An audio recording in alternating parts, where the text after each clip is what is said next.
Welcome to Disclosure with Dr. Stephen Greer. In this episode, we explore disinformation and the disclosure agendas. Welcome, Dr. Greer. Thank you.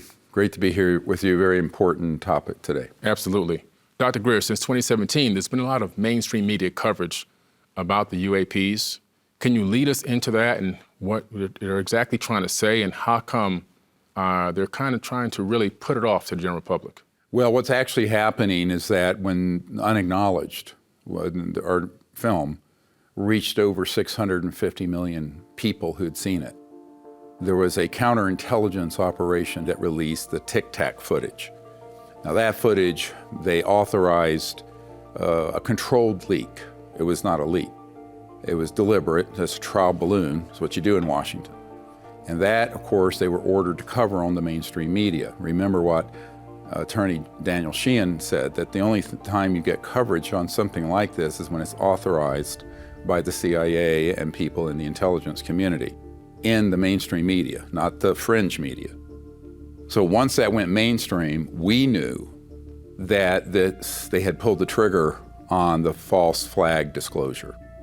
So the result of it was, of course, mainstream media all over the world covering this. Now, everyone I know and the people on my team who work for the Lockheed Skunk Works and are in the aerospace industry immediately knew that those Tic Tac objects were ours, made by Lockheed Skunk Works, classified anti-gravity. Now, the dog and pony show in the mainstream media is to say, gee, we don't know what these are, that we're going to call them something new, UAPs, and have this studied agnosticism, as I call it. Well, we don't know. In fact, they do know.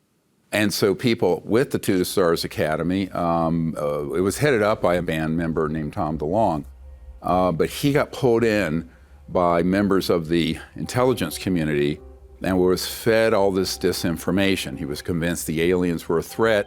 He was told that he needed to do this, and basically he was set up.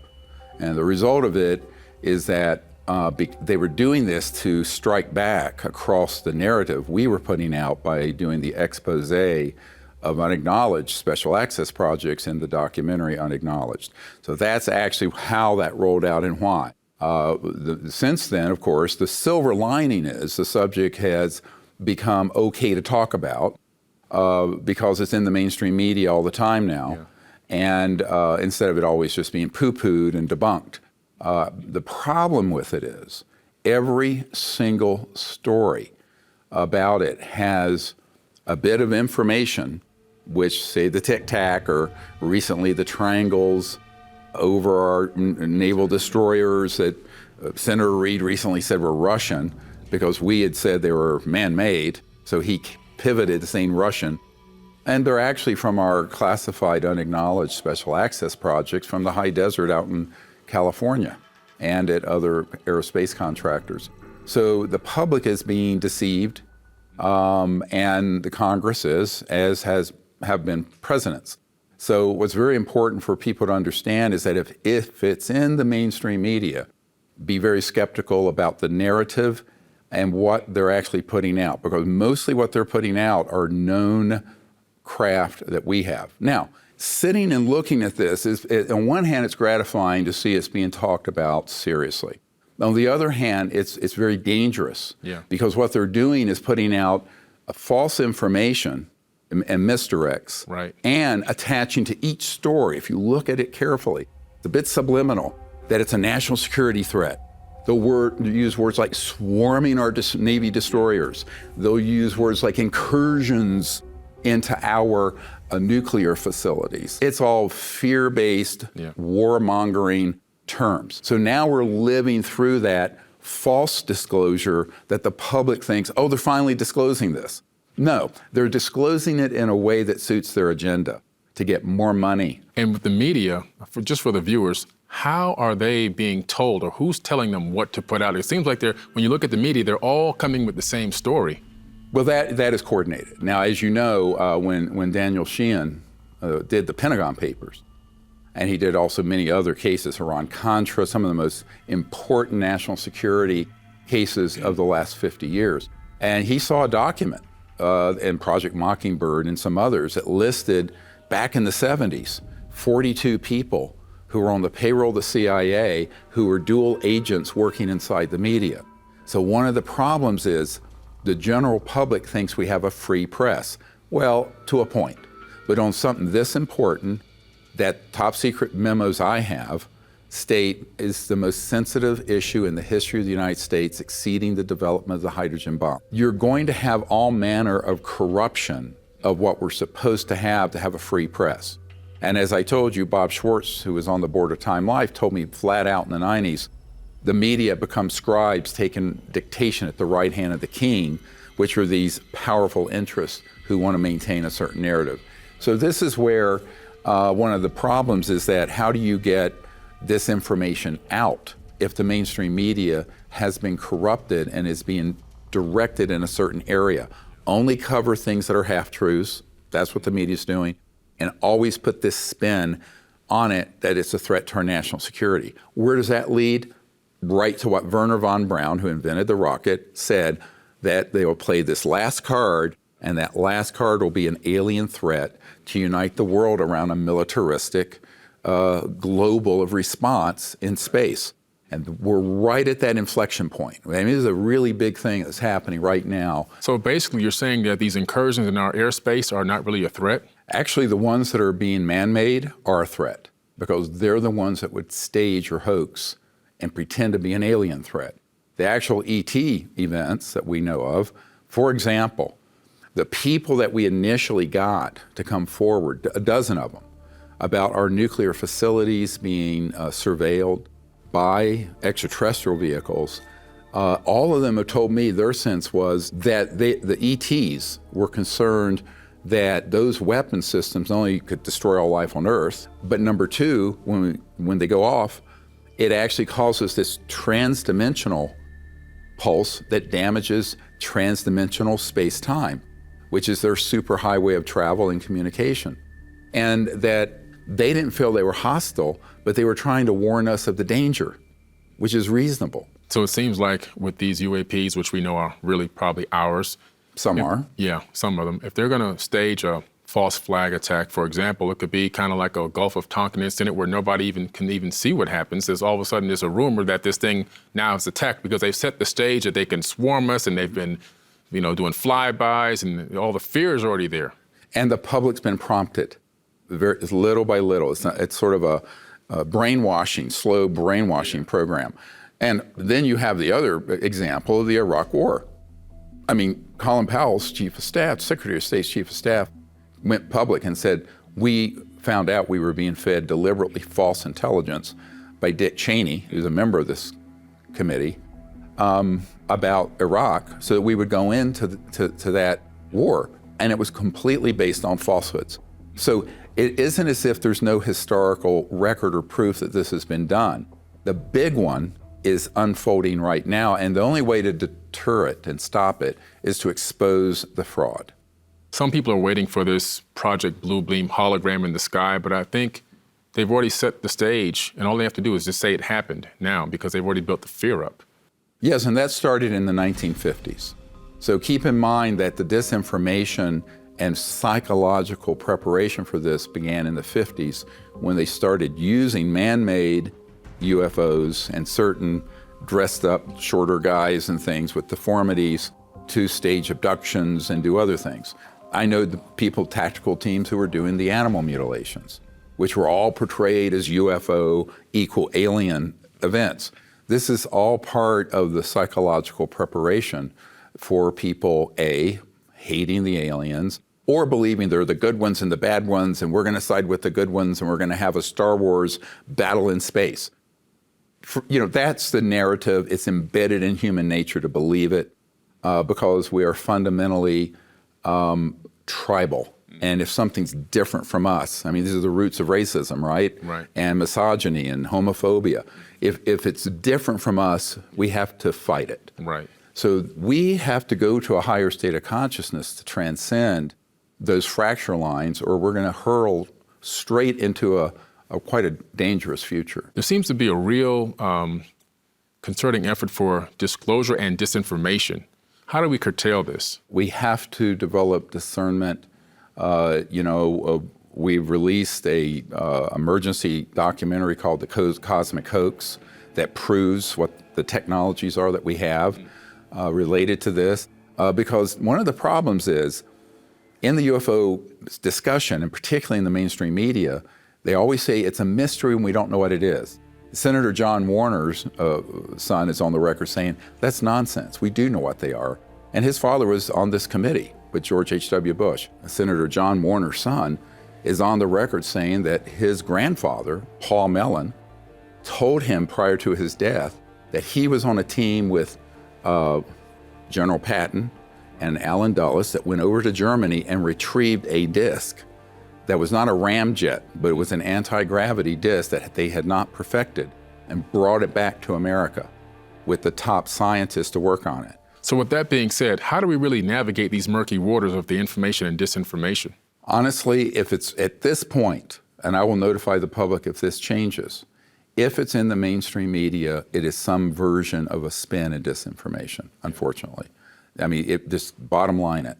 And these usual suspects that are out there speaking on this are either speaking from not being informed or from a script.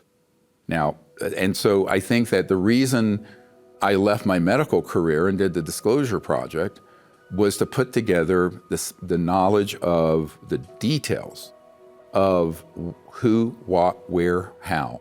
All in our archive, it's on our YouTube, it's everywhere. That, I would say, people have to study, because the Disclosure Project is the gold standard for disclosing information.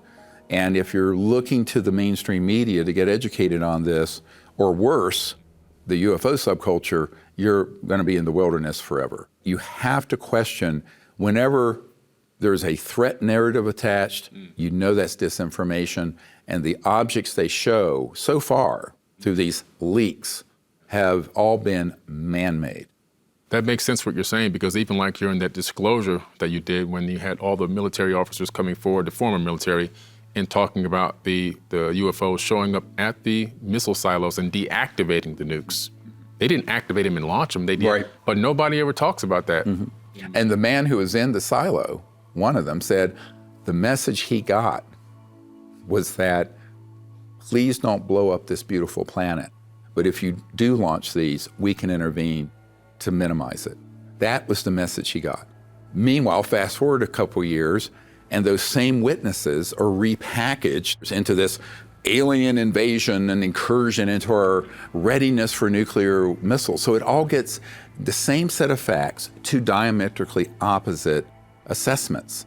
And the one that is always tilting towards fear and invasion scenarios, that is being scripted by the intelligence community. Now, whether everyone out there saying that is on the payroll, I doubt it. All they have to do is echo and parrot, that line. If you don't, you will be blacklisted. Okay. So, Dr. Greer, based on what you know, are there any altruistic parts of the government agencies that really want to bring forth the truth and disclose that to the population of the world? I think there are people in government who do. I don't know if the center of gravity in terms of operational control are controlled by those elements, unfortunately. So you have many good people who are appalled. And, this is in Close Encounters of the Fifth Kind. It's seen by millions of people, many celebrities, and they're getting a lot of pushback. So it's a big issue, because if you don't stay on the leash and you go off. So luckily, that's why I refused to ever be put on a leash when I was offered the $2 billion from General Stubblebine, because I knew that those had strings attached. And I know that Dr. Puthoff, one of his best friends, is on my team, and said, look, years ago he said, I have to say these things even if they're not true. I know that there are already zero-point energy devices that save the planet, but I can't admit it. And if I did, they would kill me and my wife and my children and my grandchildren, flat out. And I've heard that from so many people. So I have some sympathy for people who kind of got in bed with this disaster, but it's still, at a certain point, you either need to be quiet or tell the truth. You cannot just stand up and continue to tell the public lies. You had a meeting with the president from the previous administration. Can you tell us a little bit about that? Well, I personally have provided the briefings for, and there are people on my team who are very good friends with the previous administration. And what was very distressing is that we had found out that after this 2017 TTSA release of the Tic Tac, I found out that there were very key people in the committee, the Majority Intelligence Committee, dealing with this UFO issue, going into the White House and had brainwashed the vice president and the president that there was an alien threat, that we needed to have weapons in space, we needed to gear up for war, and voila, we have the Space Force. All right. So when I found that out, and it wasn't through internet gossip, this is a very close friend of the president, vice president. Yeah. I put together a briefing for them and started trying to advise them not to go in that direction, because the only thing worse than the secrecy we've had is a false disclosure that panics the planet into World War III. This we don't need. So that I worked really hard, starting in August of 2020 until the end of that administration and Biden being sworn in. Now we're pivoting to get materials to the Biden folks. And there's a member of my team who grew up with President Biden, and so we're hopeful we can get that information. Now, whether it's, changes anything anyone's going to do, I doubt, because my understanding is the president, vice president, and by the way, the vice president's chairman of the Space Council. Right. Traditionally. And, they generally do as they're told on this sort of issue. I mean, Obama all but admitted it, that I can't, talk about this, and he's ordered not to. Ordered by whom? He's the chief executive, right? Well, there's something above, way above, the office of the presidency. And so, whether or not anything would come of it, our obligation to provide the truth and say, look, you have been provided a very partial bit of the picture, and it's been spun in the direction of wanting to create war in space and weaponizing space, et cetera, and so on, and that this is not true, and that you have been targeted, just like Ronald Reagan was, who was also a Republican, and an outsider. He had never been in the national security system, and so those sort of people are easy pickings for people to come in and sort of give them cherry-picked information, like Cheney gave Colin Powell cherry-picked information that got us into the Iraq War. The same thing, goes on this ET and UFO issue. So unfortunately, when I found that out, I was in a full-on emergency mode trying to get. So I did a 20-minute video brief for the president, the vice president, and for Vladimir Putin, that were delivered into their hands. And then there's a document there, which you may want to look through if you wish. That's the presidential briefing document that went to the president and the vice president. And we update this each administration whenever we get new important intelligence and information. Something that has always confused me a little bit is that I noticed that we had the Space Command for years, and then all of a sudden we had to get the Space Force. And I'm going, we already had a Space Command. What's the difference? Do you know? Yes, the Space Command has been a longstanding interagency division of the Pentagon to coordinate things in space and military satellites and what have you. The Space Force is a whole new branch of the military. We have the Navy, Marines, Air Force, Army, Coast Guard. This is a new one, and that ups it to a more official standing funding. That then has under it U.S. Space Command and the Navy Deep Space Network and all these things. But it's all preparatory to telling the public that we have to engage in a conflict in space, which, if you know anything about the science, you look at this as a scientist or physicist, the technologies that you're dealing with that Ben Rich alluded to beyond what you see in Star Trek and Star Wars, and then you think these extraterrestrial civilizations are thousands or millions of years more advanced from us. Those systems used in a conflict, a military-type conflict, would be a nanosecond detonation, both planets destroyed, the entire planet. So this is simply not possible unless you want an extinction-level event. Right. And look, there's some lunatics out there. They're called eschatologists, people who study the end of the world and want the end of the world to happen. But unless you're an absolute fanatic who wants to see the end of the world, this is not very good news. And I think this is why it isn't plausible that we can engage in that kind of conflict, but it would create trillions of dollars in funding to the military-industrial complex and the industrialists that are behind a lot of this manipulation. Because who benefits? I mean, the people who benefit from these endless wars aren't the people being bombed, and it's not our soldiers being blown apart. It's not the American taxpayer. It's not the Earth's biosphere. It's not the future of humanity. It's a certain set of people who benefit from this kind of endless conflict. Right, just like and the big Jamie. one isn't terrorism or the Soviet Union and the Cold War. It's this. This is what they've been planning for 70 years. And Wesley Clark, four-star General Wesley Clark, saw part of it too and admitted it on Democracy Now! Yeah, on camera. Yeah, on camera.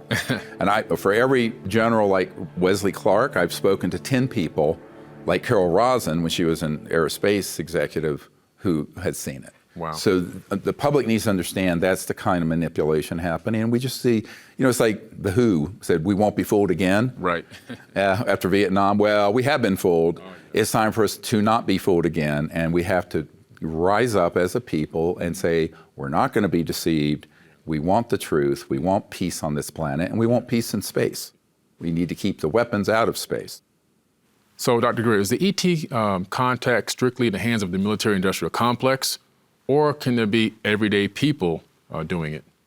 Well, the worst case scenario is contact with these civilizations is left to militarists. Yeah. We don't have our State Department or the United Nations, which I've advised when I was at the UN several times, that they take an initiative to do this. Luckily, the French government did. Some years ago, they committed to making a peaceful contact, and I went there and helped train Admiral Moran and others. And the document about that is the most important UFO document ever written. And what's interesting is that the CE5 contact initiative is the anecdote to the endless trapping of this in a black project of the military. Because why should we, the people of the earth, cede that territory to people who are sociopathic and want endless war? They may be high-functioning sociopaths, but they're sociopaths. I think we, the people who want peace and a better world and an enlightened world, need to go out and using CE5 contact protocols. I did the template, make them your own, go at it, and show these civilizations most humans aren't like that. They know that already, but we need to actually put it into action. So I actually think that the way that a lot of this is going to get resolved is in mass consciousness, consciousness raising, the morphogenic field of this 1% effect. Imagine if we had 1% of the world's population meditating, remote viewing, making contact. That's 75 million people, but that's doable. I mean, some of the celebrities I'm working with have 100 million followers. So I think it's eminently doable. It takes a lot of work to organize that, grassroots, and not let this be a top-down process. Top-down, because at the top of the pyramid here are folks who are addicted to endless war because it benefits their centralized control and power. Control over the populace, control over the economy, and their power. And I think we need to say, look, it's we the people are going to do this. So I think the worst case scenario is for people to be sheeple and to be passive. And I think it's time to lean into it. And so I just think that we have to say, we can do this peacefully in an enlightened way, but we need to step up the game and we need to be active and not passive and let this tsunami roll over us. And so that's a call to action. I mean, it's a movement. Up until now, we've seen this very slow drip disclosure happening. How long do you think it's going to be before we're going to see real disclosure, or do you think we're ever going to get there? The truth is that it's there, but to the extent people haven't seen it because it's been banned out of the media. Right. If you look at, literally 100 plus whistleblowers that are in the Disclosure Project. There's much more detail in that than the dog and pony show you're seeing on TV now. So that's been done. Now, if the question is when is a truthful, official disclosure going to happen, I wouldn't hold my breath. Now, I've been doing this briefing at the level of the presidency and CIA directors since 92, 93. So I'm not sanguine that a truthful disclosure is forthcoming from any world leader. We're working on it, and one can be hopeful. I think it's more important that we, the people, get this information and continue to get disclosure whistleblowers to come forward, put the information out, and then network it. With social media, you can network it to a lot of people, many more people than, frankly, read the New York Times or watch CNN. So I think that's kind of what we need to do. I think just like contact with these civilizations, disclosure needs to be a grassroots movement. Because that's why, by the way, I sort of gave up on it happening out of the government, here or abroad, and pivoted to a public national press club event that had hundreds of millions of people seeing it, to say, look, the people need to deal with this now. So I think the ball really needs to be in the hands of the people, because if you're allowing the power elites to do the right thing, look, a broken clock is right twice a day. But history is not on the favor of any sort of real enlightened, truthful, non-xenophobic, non-warmongering disclosure coming out of official quarters. So I think the people need to do it. I think it's very important. Yeah, you made that point, I think, in the last episode as well, that the people need to lead and the government should follow. They will follow. They once will. The people lead. They have to. I had a very strange experience. When we were storyboarding the Disclosure Project in the National Press Club in the year 2000, and we were in the living room of my house. I live out on a farm and on the country, down the road from Thomas Jefferson's house. And we're writing this out, and I swear, on my right side, I heard Thomas Jefferson's voice come in and say, "The next American Revolution." It was just like, I turned to everyone and said it. And they went, "What?" I said, "He seems to be around in spirit." And I think we have to look at this. It's a peaceful revolution of knowledge and truth and enlightenment, and it's in the hands of we the people. Do you envision a day soon when we'll have actual open contact with these advanced civilizations? Oh, yes. I mean, the whole CE5 contact initiative, that's happening now. And if you look at the evidence and experiences of thousands of people doing this, it's happening now. Now, again, you don't see the contact events that are in Close Encounters of the Fifth Kind, even though they're astounding, and there are photos and videos and multiple witnesses. You'd think that would be front page. It isn't, because they don't want the public to know this. Because the only thing more dangerous than disclosing their little dirty military secrets is for the mainstream media to let the public know that you can make contact with these civilizations and you do not need the government. Go around it. You see, leave the Pentagon behind, leave the government behind, and do this as a citizen of the universe, as a denizen, a dweller of the cosmos. And I think that's really what's empowering. So it's actually happening now. Now, at some point, I think there will be an open contact event, but we're going to have to be sure that anything like that isn't spun in the direction of an alien invasion.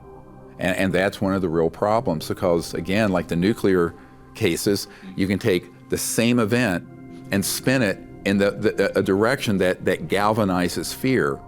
And then through fear, you can control people. Fear is the spirit killer. Fear is the mind killer. So I think that what's going to happen is that the public have to become awake enough and aware enough, know what the false narrative is, know what the truth is, that they go forward and are ready for open contact globally. Then it'll happen. But we have some work to do until then. Yeah. Thank you, Dr. Greer. Thank you. I'm Billy Carson. Thank you for watching Disclosure with Dr. Stephen Greer.